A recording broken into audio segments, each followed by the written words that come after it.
तो मेरे प्यारे दोस्त, इसका जो अमल है, इसका चिल्ला बहुत सारे बुजुर्ग भी किए हुए थे। उसमें से एक निज़ामुद्दीन औलिया, जो दिल्ली में जिनका मज़ार शरीफ है, उनके बारे में मैंने किसी किताब में पढ़ा था। तो उन्होंने सूरह यासीन का चिल्ला कशी वो किए हुए थे। हालांकि सब लोगों का, बुजुर्ग का तरीका कुछ अलग अलग होता है। जो बुजुर्ग ने बहुत मेहनत किया, तो वो अपने शागिर्द को वो पूरी मेहनत तो नहीं बताते हैं, वो उसको आसान करके अपने शागिर्द को बताते हैं ताकि शागिर्द उसको कर पाए। तो इसमें जो तरीका हम आपको बताने जा रहे हैं, वो आज के ज़माने के हिसाब से जो लोग कर पाएंगे और जो उनकी ज़रूरत है उसके हिसाब से बताने जा रहे हैं। ये नहीं समझ लेना है कि सूरह यासीन का ये आखिरी अमल है। ये वो अमल है जो आप जिससे फ़ायदा उठा सकते हैं, वो मैं बताने जा रहा हूँ। ठीक है। इसमें मैं आप लोगों की ताकत और सलाहियत का ख्याल रख कर ही कोई वीडियो बनाता हूँ और उस पर कोई इल्म आपको सिखाता हूँ।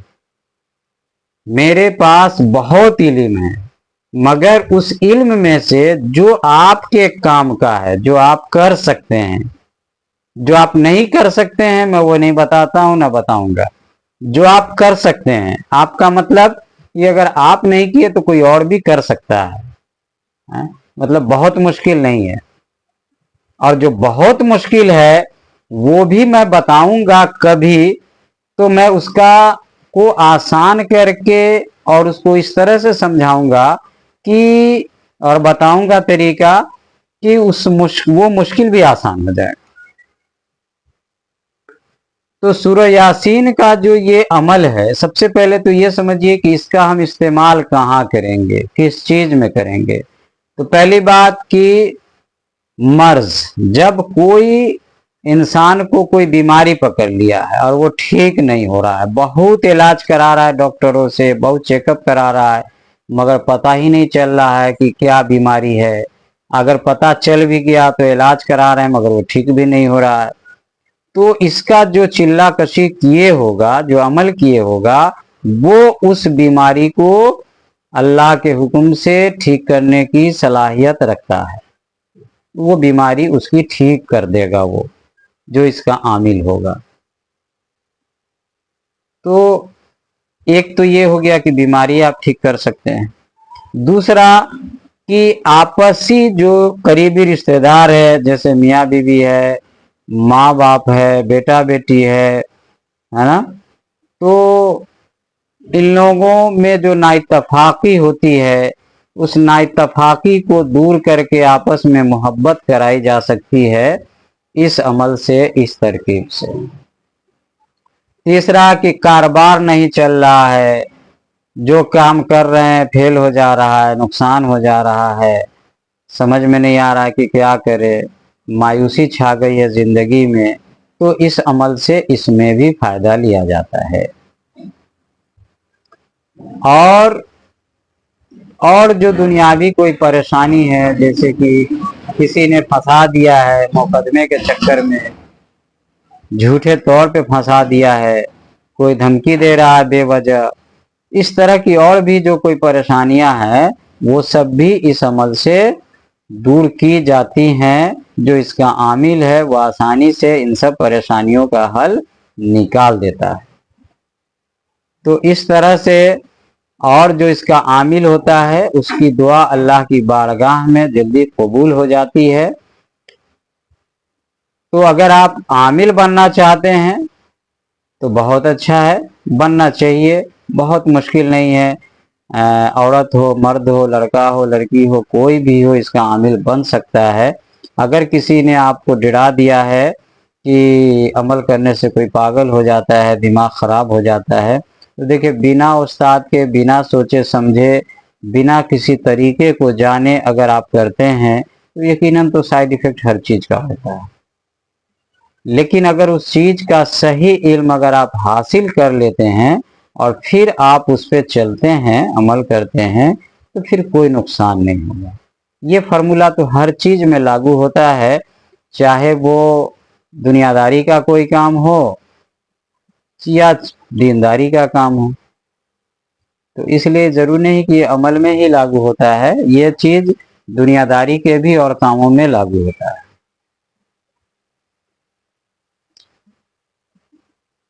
तो फायदे तो मैंने बता दिया है कि इसका आप इस्तेमाल कर सकते हैं। और एक और फायदा है कि अगर इसमें दरूद शरीफ का अगर कोई विर्द करता है और अपने नबी से मोहब्बत रखता है और दीदार की ख्वाहिश रखता है, और वो अगर दुआ करेगा इसके वसीले से, इस अमल के वसीले से, तो उसकी दुआ कबूल होगी और उसको ख्वाब में अल्लाह के रसूल का दीदार भी हो सकता है। तो ये भी एक फ़ायदा हो गया। इस अमल के जो रूहानी जो मुवक्किल होते हैं वो अक्सर साथ माने सामने तो नहीं आते हैं, कभी कभी झलक आपको दिखाई दे देगा, एक झलक, लेकिन वो सामने जल्दी नहीं आएगा। किसी किसी को आ भी जाता है, ज़्यादातर तो नहीं आता है। मगर इसका जो मुवक्किल है किसी तरह का कोई नुकसान नहीं पहुंचाता है और वो दोस्त बन के साथ में रहता है। एहसास हो सकता है, रूहानी आँख खुली है तो दिखेगा, और रूहानी आँख नहीं खुली है तो एहसास हो सकता है कि आपके आसपास कोई है, इर्द गिर्द है, अमल के दौरान भी, अमल के बाद भी। अमल करने से पहले मतलब ये तो है कि नमाज की पाबंदी ज़रूरी है, और कम से कम फर्ज नमाज तो हर हाल में पूरा कर लेना है, उसमें कोई कंजूसी नहीं चलेगी, है ना। ऐशा की नमाज के बाद इसको पढ़नी है, और नमाज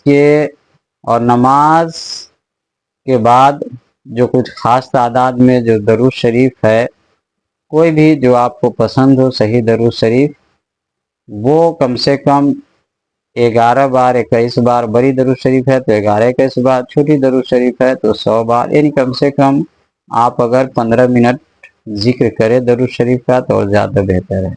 मगर ये शर्त में नहीं है, ये इस अमल के शर्त में नहीं है, ठीक है ना। और आगे बताते हैं आपको, अमल के दौरान रोज़ा रखना ज़रूरी है। सबसे बेहतर तरीका तो यह है कि हर रोज़ रोज़ा रखें। 40 दिन का अमल है, 40 दिन रोज़ा रखें, नफिल रोज़ा रखनी है। और अगर 40 दिन नहीं कर सकते हैं तो एक दिन बीच करके करें, रोज़ा रखें। अगर ये भी नहीं कर सकते हैं तो फिर आप हफ्ते में 2 दिन रोज़ा रखें। आप सोमवार को रखें और जुमरात को रखें, लेकिन कम से कम 2 दिन तो रोज़ा रखना ही पड़ेगा। ये समझ लीजिए कि शर्त है, ये कंडीशन। खाने पीने का अमल में कोई परहेज नहीं है। गोश्त, मछली, अंडा, दूध, दही, पनीर, जो कुछ खा सकते हैं, जो हमने जो हलाल है वो खाना आप खाइए, ठीक है। अच्छा, कुछ लोग होते हैं जैसे हम लोग खुद करते थे कि अमल के दौरान होटल में खाना वगैरह नहीं खाते थे, कि शक होता था पता नहीं खाना कैसा है, हलाल है कि क्या है। मगर ऐसी कोई बात नहीं है, आप अगर मजबूरी है तो आप होटल में भी खाना खा सकते हैं, है ना। मैंने कोई सख्ती नहीं करनी है, बस जितनी बतानी थी मैंने बता दी है। अमल में कोई सख्ती नहीं है खाने पीने सोने की। अगर शादीशुदा हैं तो आप बीवी के साथ रह सकते हैं, कोई दिक्कत नहीं है। जो बीवी का हक है वो आप अदा कर सकते हैं, उसमें भी कोई दिक्कत नहीं है। बस अमल छूटना नहीं चाहिए। अमल जिस टाइम पे शुरू किया है उसी टाइम पे रोज़ शुरू करना है। 2-4-5 मिनट इधर उधर हो जाए तो कोई बात नहीं है, इसका ख्याल रखना है।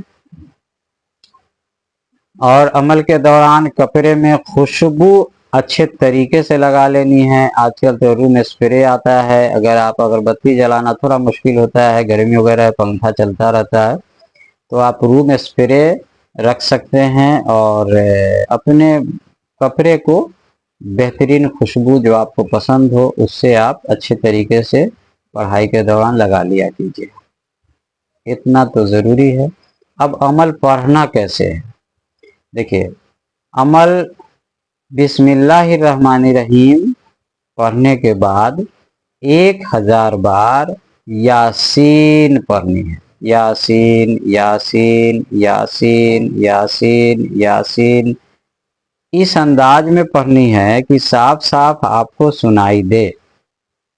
ना एकदम स्लो पढ़ना है और ना बहुत फास्ट पढ़ना है, एकदम साफ साफ पढ़नी है यासीन। ठीक है, मतलब आपके कान में आवाज जानी चाहिए। 1000 बार पढ़ लेनी है।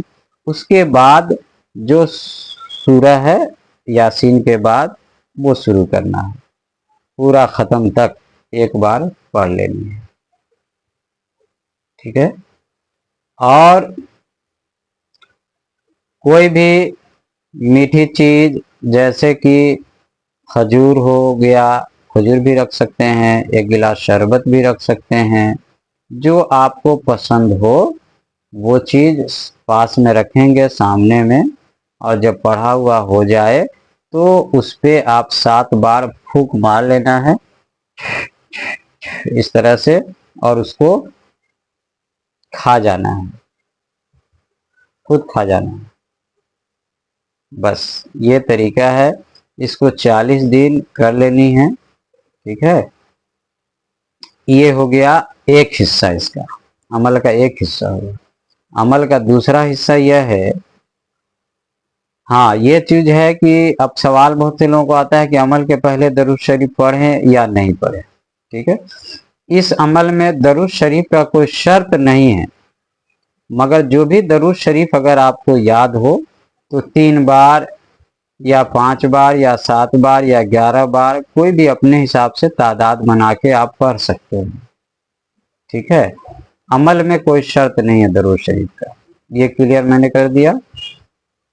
मगर अमल का दूसरा हिस्सा यहां से शुरू होता है कि आपको इसका जो नक्श है, इस वीडियो के जब आप देखेंगे ना तो इसके आखिर में वो नक्श मैं दूंगा सूरह यासीन का, और वो नक्श को आप देखकर शुरू में 40 नक्श लिखना है। नक्श लिखने का तरीका ये है कि जो नंबर दिया हुआ है, तो जो नंबर जो छोटा नंबर है, जैसे मान लीजिए कि कोई चीज 10 से शुरू होता है, तो जहां से शुरू हुआ है वो छोटा नंबर हुआ, और जो खत्म हुआ वो बड़ा नंबर हुआ। तो जो छोटा नंबर है वहीं से शुरू करना है लिखने में। ये नहीं कि कोई खाना का अंक जो है वो कुर्सी में लिख दिया, ऐसा नहीं करना, बल्कि जहां से शुरू है, जैसे मान लीजिए कि 1050 है, 1051 है, 1052 है, 1053 है, इस तरह से करके है, तो 1050 से शुरू हुआ है तो 1050 से शुरू करेंगे लिखना। इस तरह से 40 नक्श रोज लिख देना है। सभी नक्श पे चारों फरिश्ते का नाम बेहक्के जिब्रीलो ऊपर में है ना, इस तरह से जो लिखा हुआ है, जैसे कि यासीन बेहक्के जिब्रीलो, यासीन बेहक्के मिकाइलो, यासीन बेहक्के इसराफीलो, यासीन बेहक्के इजराइलो, ये चारों कोना पे लिखा हुआ है तावीज़ के, जो मैं लिख के दे दूंगा। उसी तरह से आप भी उसको लिखेंगे, देख के लिख सकते हैं, याद हो जाएगा, लिखते लिखते याद हो जाएगा। 40 दिन लिख लेना है। और उसको क्या करना है कि किसी भी वक्त एक टाइम बनाकर, एक टाइम उसमें ही बना लेना है कि उसको छोटा छोटा गोली बना के उसको आटे का गोली के अंदर में पैक कर देना है। 40 गोली बना लेना है, और उसको किसी दरिया में ले जाके, यानी जहां मछली का इम्कान हो कि इसमें मछली है, वहां ले जाके उसको डाल देना है, फेंक देना है। ये मतलब 40 दिन ऐसा करना है। मान लीजिए कि किसी के आसपास कोई इस तरह का दरिया या तालाब नहीं है और उसको ये अमल करना है, तब वो क्या करेगा? तब उसका तरीका यह है कि तावीज़ को लिखे, और तावीज़ लिखने के बाद वो उस तावीज़ को मतलब लपेट के रखे रहे। चीटी को थोड़ा सा चीनी, रोज 5 रुपया का चीनी चीटी को कहीं पर डाल देना है जहां चीटी खाए। और ये जो तावीज है जो 40 को लिख के रखे रहेगा, वो रखे रहना है। कोई भी जो बीमार आदमी मिले, जिसको कोई तकलीफ हो, उसको वो तावीज दे देना है। डेली वो पानी के अंदर डुबा लेगा, उसको निचोड़ देगा, उसमें से लिखा हुआ कुछ धुले ना धुले उससे कोई मतलब नहीं, बस ये फॉर्मेलिटी अदा करना है। पानी के अंदर डुबा के उसको निचोड़ लेना है और उस पानी को पी जाना है। तावीज को सबको इकट्ठा करके रखना है और बाद में किसी पानी में या कब्रिस्तान में उसको फेंक देना है, फाड़ के छोटा छोटा टुकड़ा करके फेंक देना है। इस तरह से ये हो गया उसके लिए जिसके पास दरिया नहीं है।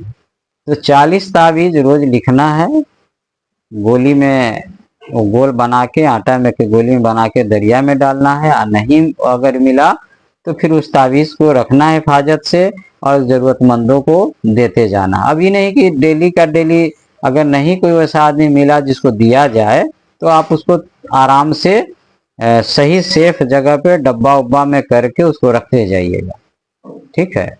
40 होगा अपना, और 40 दिन के बाद आप इसके आमिल हो जाएंगे। अब बीच में किसी किसी को जरूरत पड़ गई, कभी ऐसा वक्त आ गया कि अमल छूट गया, वक्त से बेवक्त हो गया, तो उसके लिए टेंशन नहीं लेना है, मतलब उसको पूरा कर लेनी है। मान लेते हैं रात में आप नहीं कर पाए तो उसको दिन में भी मौका निकाल के कर लेंगे। अमल में असर में थोड़ी सी तो कमी आ जाएगी, लेकिन अगर फिर आपका रेगुलर रहा वहां से, जो तरीका मैं बताऊंगा, 40 दिन तक अगर रेगुलर हो गया तो फिर वो जो कमी होगी वो बाद में फिर पूरी हो जाएगी।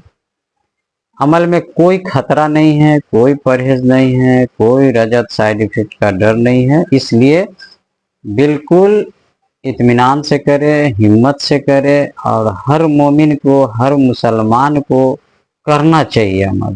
देखिए, अमल आप समझते हैं कि कोई आमिल ही करेगा तो ये आप गलत सोचते हैं। अगर आप भी करते हैं, फायदा आपको नहीं चाहिए? जन्नत आपको नहीं चाहिए? क्या ईमान आपको नहीं चाहिए? सब चाहिए, मगर आप कभी ये डिसाइड नहीं कर पाते हैं कि आपको क्या चाहिए और क्या नहीं चाहिए।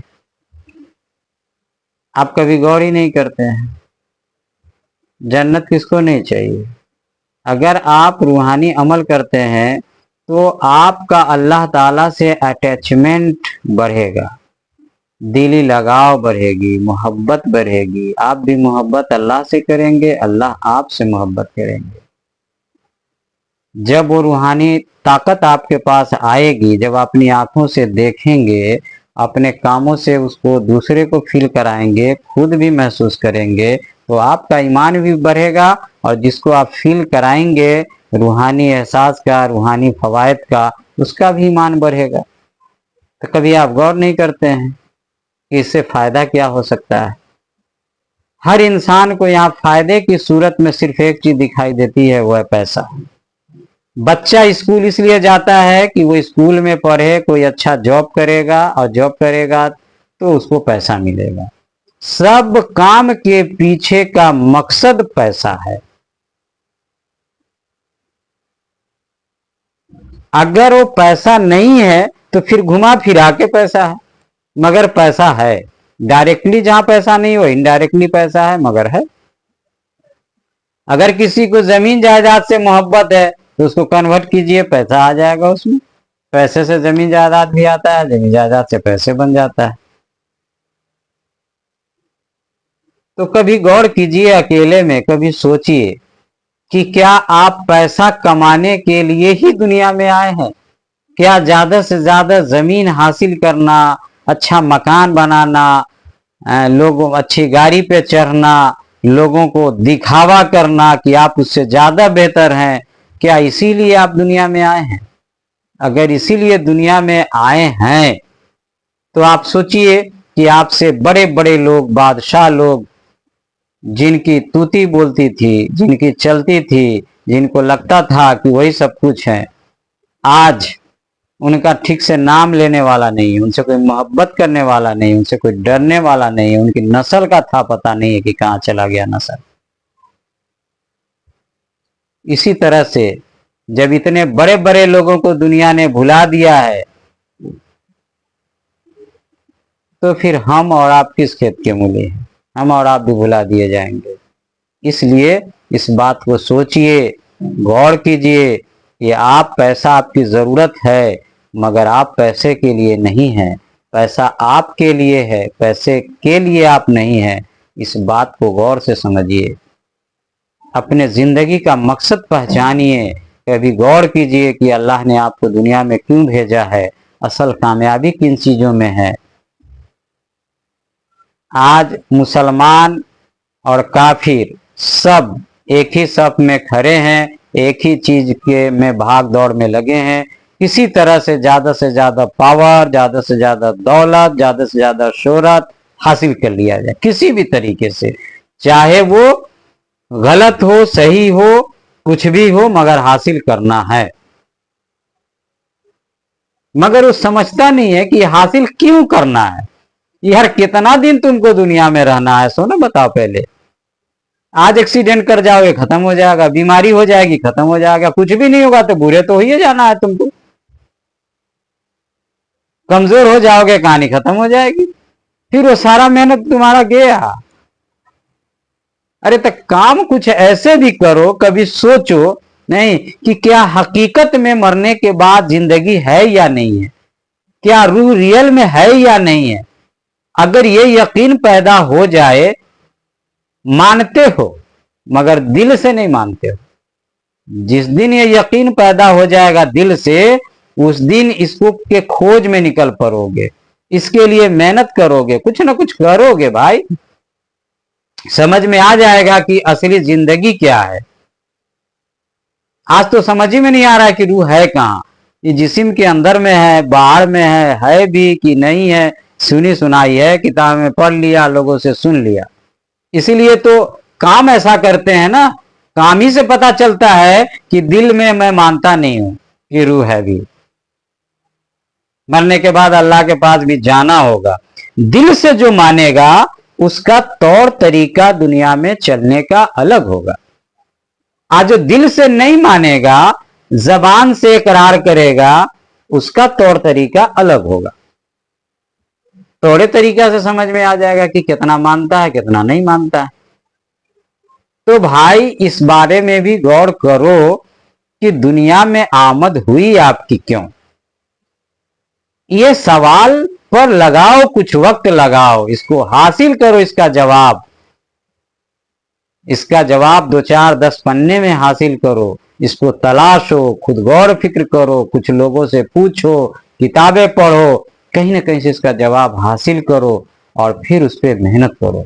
मैं ये नहीं कहता हूं कि दुनिया को छोड़ दो, छोड़ना कुछ भी नहीं है, बस उसकी अहमियत को जानो।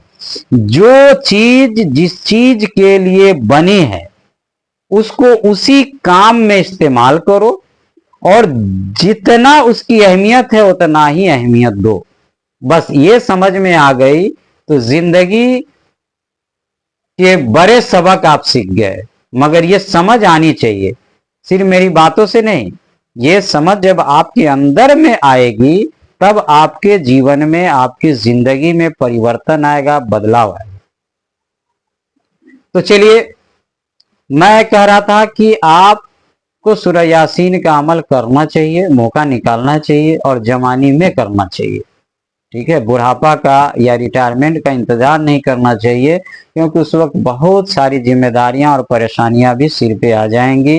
वो न जोश रहेगा, न वो उम्मीदें रहेगी, बहुत सारी चीजें बदल जाती है। मैं 19 साल में इस लाइन में आ गया था, 18 साल से किताब वगैरह पढ़ना शुरू कर दिया था। 17-18 साल से जब ISC में पढ़ रहा था 1999 में, उसी वक्त मैंने सूफी लोगों की किताब पढ़ना शुरू कर दिया था। और पढ़ते पढ़ते तो ये बातें इस वीडियो में चूंकि लंबी मैं नहीं करना चाहता हूँ, क्योंकि इसमें मेरे मोबाइल में भी कुछ प्रॉब्लम है, बता रहा है कि स्पेस नहीं है, बार बार ऐसा हो जा रहा है। तो वीडियो हम चाहते हैं कि ज़्यादा लंबी भी नहीं हो, काम की बात हम बता दें, और बाकी वीडियो में भी तो काम की बात होती ही रहेगी। तो मैं आपसे ये बता दूं कि ये जो अमल है, इस अमल को करना चाहिए आपको, सूरह यासीन का। जब आप इसको पूरा अमल कर लेंगे तब इसको इस्तेमाल कैसे करना है। इस्तेमाल ऐसे करना है कि आपको यासीन 1000 बार पढ़ना है, और पढ़ के किसी भी माने एक बोतल पानी पे फूंक देना है, और कोई भी मरीज को जब आप देंगे सुबह शाम उसको एक गिलास पानी में थोड़ा सा मिला के पीने के लिए, तो इंशाल्लाह उसके बीमारी में उसको शिफा मिलेगी। ठीक है, ये एक चीज समझ में आ गया होगा। दूसरी चीज कि वो जो तावीज है, वो तावीज जो तरीका हम बताए हुए हैं इस वीडियो के आखिर में, उस तरह से आप लिख के नीचे जिसमें मोहब्बत कराना है दो आदमी के दरमियान में, उसका लिख देना है। और फिर उस तावीज को मुमकिन हो तो धो के पिलाइए, मियाँ बीवी का मामला है तो। अगर धो के पिलाना मुमकिन नहीं है, बीवी मैके चली गई, आना नहीं चाहती है, तो उसको पंखा के पंखी में बांध दीजिए, उसका नाम लिख के शौहर के साथ, और मकसद लिख देना है कि वो अपने शौहर के पास जल्द से जल्द आ जाए। शौहर बाहर से नहीं आ रहा है, बीवी से बात नहीं कर रहा है, तो वो मकसद लिख के पंखा में आप लटका दें, और एक तावीज औरत अगर बांध सकती है तो वो उसको बांधने के लिए दे दें, तो वो उससे मोहब्बत करने लगेगा शौहर, और जो विदेश से नहीं आ रहा है बाहर से, वो उसके पास आ जाएगा। अगर उसको खर्चा पानी नहीं दे रहा है तो वो खर्चा भी उसको देगा। इस तरह से आप तावीज लिख के किसी मरीज को आप धो के पीने के लिए भी दें। अगर सेहर आसिब का असर है, 40 दिन तक 40 तावीज दे दीजिए, तो वो उसका मर्ज असर खत्म होने लगेगा, और आखिर में एक तावीज बना के उसको दे दीजिए जो गले में, जो उसकी हिफाजत के लिए, अगर पहन सके तो। कुछ लोग तावीज नहीं पहनना चाहते हैं तो तावीज नहीं दीजिएगा, ठीक है ना। धो के पीना पिएगा तो उसको धो के पिला दीजिएगा, तो उसका मर्ज भी ठीक हो जाएगा।